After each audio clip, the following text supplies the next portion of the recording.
নমস্কার, আমি তরুণ ঘোষ। দুর্ভাগ্যজনক হলেও বাংলাদেশ এবং ভারতের মধ্যে এই যে টি-20 নিয়ে যা চলছে, এটা অত্যন্ত নিন্দনীয় কাজ। আমি যেমন ভারতের আইসিসির কথা বলবো, বিসিসিআই এর কথা বলবো, তেমনি বাংলাদেশের সরকারের কথাও বলবো। আমি প্রথম দিনই বলেছিলাম বিসিসিআই এর উচিত ছিল এই পরিস্থিতির ব্যাখ্যা করে বাংলাদেশকে আমন্ত্রণ না জানানো, মুস্তাফিজুরকে, এবারের যে অবস্থা। অথবা তারা যদি অসুরক্ষিত বোধ করে তাহলে টোটাল ম্যাচটা দুবাইতে নিয়ে যাও অথবা শ্রীলঙ্কায় নিয়ে যাও। পাকিস্তানের বেলা বহুবার হয়েছে, হয়নি এমন নয়, বহুবার হয়েছে। তাহলে বাংলাদেশের বেলাতে হলো না কেন? নিরপেক্ষ দৃষ্টিতে যদি আপনি দেখেন তাহলে পরে বলতে হবে, তাই যদি পাকিস্তানের ক্ষেত্রে সিকিউরিটি ইস্যু হলে দুবাইয়ে খেলা হতে পারে, শ্রীলঙ্কায় খেলা হতে পারে, তাহলে বাংলাদেশ ভারত যে ম্যাচগুলো সেগুলো আগে থেকে শিফট করে দুবাই অথবা শ্রীলঙ্কায় নিয়ে যাওয়া যেত। কিন্তু আমাদের বিসিসিআই তারা ঘুম মেরেছিল, না ভারতেই খেলতে হবে। এটা কোনো মানে নেই। যখন তোমরা পাকিস্তানের বেলা যখন তোমরা মেনে নাও, আসলে পাকিস্তানেরও টাকা চাই, বিসিসিআইয়েরও টাকা চাই, আইসিসিরও টাকা চাই, সকলেরই টাকা চাই। তার অর্থ একটা বড় ম্যাটার করে যে একটা খেলা যদি পাকিস্তান আর ভারতের না হয় তাহলে পরে তার একটা যে ক্ষতির পরিমাণ, সেই ক্ষতির পরিমাণ বহু। তা এই যে মধ্যখানে যে রাজনীতিটা মানে ঢোকানো হলো, বিসিসিআই এইটা করলো। আমি বরাবর দোষ দিই কিন্তু বিসিসিআই কে, কারণ বিসিসিআই আগু পিছু চিন্তা না করে সমস্ত ম্যাচগুলো ভারতবর্ষে কলকাতা ফেললো কেন? বিসিসিআই যারা কর্মকর্তা, যারা কলকাতায় থাকেন, তারা কি কলকাতার অবস্থা জানেন না? তারা অনায়াসে প্রথম থেকেই দুবাই সিলেক্ট করতে পারতেন, আর শ্রীলঙ্কা করতে পারতেন, অথবা দুবাইতে পুরোটা করতে পারতেন, কেউ তো না করেনি। এর আগে যে হয়নি তা তো নয়। আর আইসিসি হচ্ছে গিয়ে বিসিসিআই এর পিট্টু, পুরো ভারতবর্ষ কন্ট্রোল করে আইসিসি।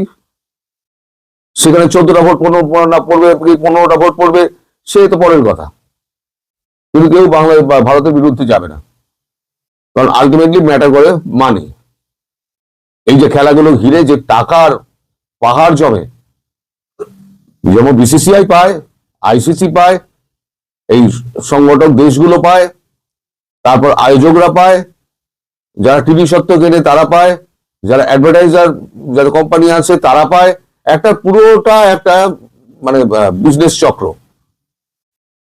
তো এইখানে এই ঘোরটা পাকানোর কি দরকার ছিল? আর বাংলাদেশের দোষ হচ্ছে, বাংলাদেশ ক্রিকেট বোর্ড যদি ভারতের কাছে অ্যাপ্লাই মানে একটা চিঠি পাঠাতো যে আমরা অসুরক্ষিত বোধ করছি, আইসিসি আমাদের এরকম জানিয়েছে, আমাদের সুরক্ষা দেওয়া হোক, আমরা যেতে রাজি আছি, তাহলে ভারতবর্ষ ঠিক করতো। আমি যতদূর জানি ভারতবর্ষ ঠিক করতো। কিন্তু এখানে তো রাজনীতি চলে এসছে। আসিফ নজরুল গতকালকে বলে দিয়েছেন, এখানে সমস্ত বিজেপি, নাম না করে উনি বলেছেন বিজেপি ধর্মীয় উগ্রবাদী দল, তারাই এই সমস্ত করছে। তা উগ্রবাদী দল কি শুধু আমাদের দেশে আছে? আপনাদের দেশে নেই? মুখে হাত দিয়ে বলুন তো।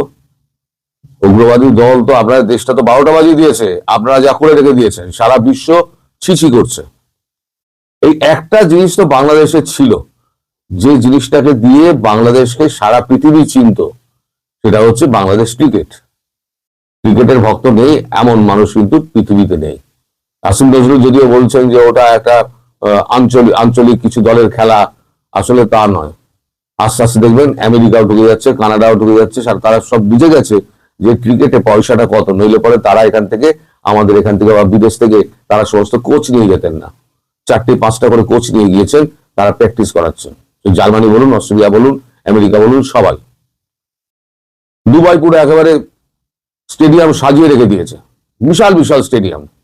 যা জানে, এমএসবি জানে যে ক্রিকেট থেকে পয়সা আসে, উনি $8 বিলিয়ন আইপিএল এ ঢেলে দিয়েছেন।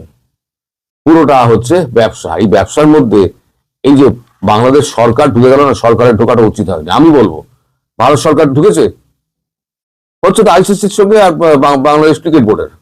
সরকার ঢুকলো কেন? আমাদের খবরের কাগজ এখানে বেরিয়েছে, অনর বাংলাদেশ ভারতে আসবে না, নজর আইসিসিতে। অনর বাংলাদেশ ভারতে আসবে না, নজর আইসিসিতে। এরা মনে করছে যে পাকিস্তান যেহেতু ভোটদানে বিরত হয়েছে, পাকিস্তান ওদের পাশে থাকবে, পাকিস্তান খেলবে না। পাকিস্তান না, ওই পয়সা দিলে ওই এদের মতো নাচবে, নাচমেরি বুলবুল, পয়সা দিলে তাই করবে। পাকিস্তান হচ্ছে এমন দেশ, আপনাদের গাছে তুলে দিয়ে বইটি কেড়ে নিয়েছে। আপনাদের আসল শত্রু হচ্ছে পাকিস্তান, সেটাকে আপনারা চিনতে পারছেন না। যখন চিনতে পারবেন তখন কিন্তু অত্যন্ত দেরি হয়ে যাবে। এরা সব কিছুতে আপনাদের একেবারে বিপদের মধ্যে ফেলে দিচ্ছে। এরা সেটা রাজনীতি থেকে আরম্ভ করে আপনার ধর্ম এবং খেলা কোনোটাই কিন্তু এরা বাদ দিচ্ছে না। দেখবেন আমার কথা মিলিয়ে দেবেন, পাকিস্তান খেলে কিনা আপনি আমার কথা মিলিয়ে নেবেন। ওই শ্রীলঙ্কায় গিয়ে কিন্তু পাকিস্তান খেলছে, মধ্যখানে বাদ পড়ে গেল কে? বাদ পড়ে গেল বাংলাদেশ। আর বাংলাদেশের এত রিজিট হওয়া উচিত হয়নি। আর বিশেষ করে আসিফ নজরুলকে আমি বলবো, সব ব্যাপারে এই যে নাকটা গলানো, এই নাকটা না গলিয়ে যদি বিসিসি বাংলাদেশ ক্রিকেট বোর্ডের হাতে যদি জিনিসটা ছেড়ে দিতেন যে তোমরা কথাবার্তা চালাও, আমরা সরকার এর পেছনে আছি, কিন্তু তা তো ওনারা করবেন না। যেখানে দেখবেন ভারত বিরোধিতা, সেখানে একেবারে ঝাঁপিয়ে পড়বেন। ঝাঁপিয়ে পড়ে আলটিমেটলি কি হলো, এই যে ক্রিকেটার গুলো ছিল এদের একেবারে লাইফ ফেল করে দিল।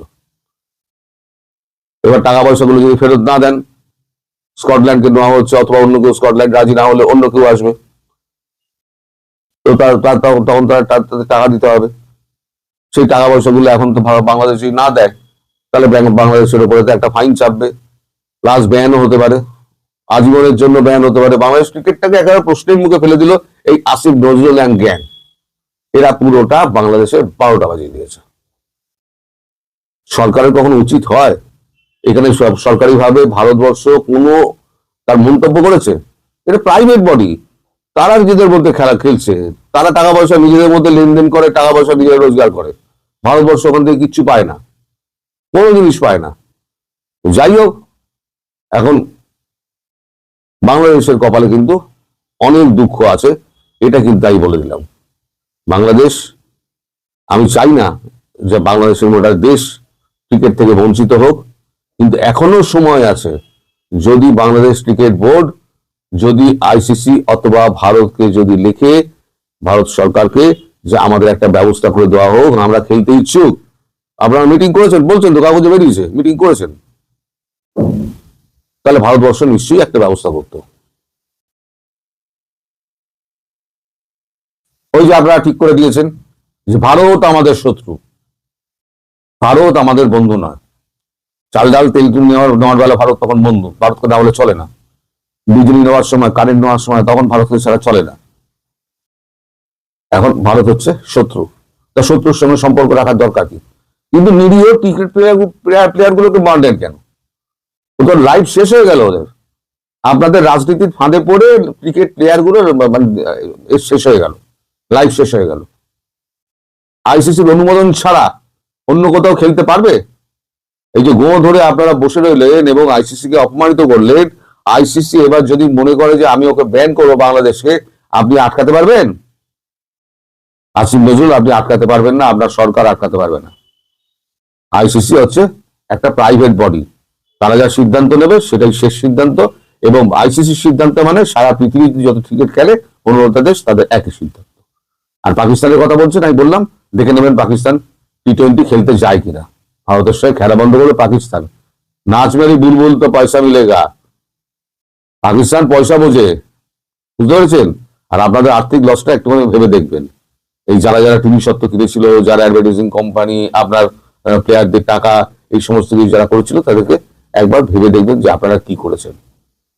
যদিও ভাবার সময় টময় আপনাদের নেই, জ্ঞান চক্ষুর উন্মোচনই হয়নি, তার ভাববেন কি?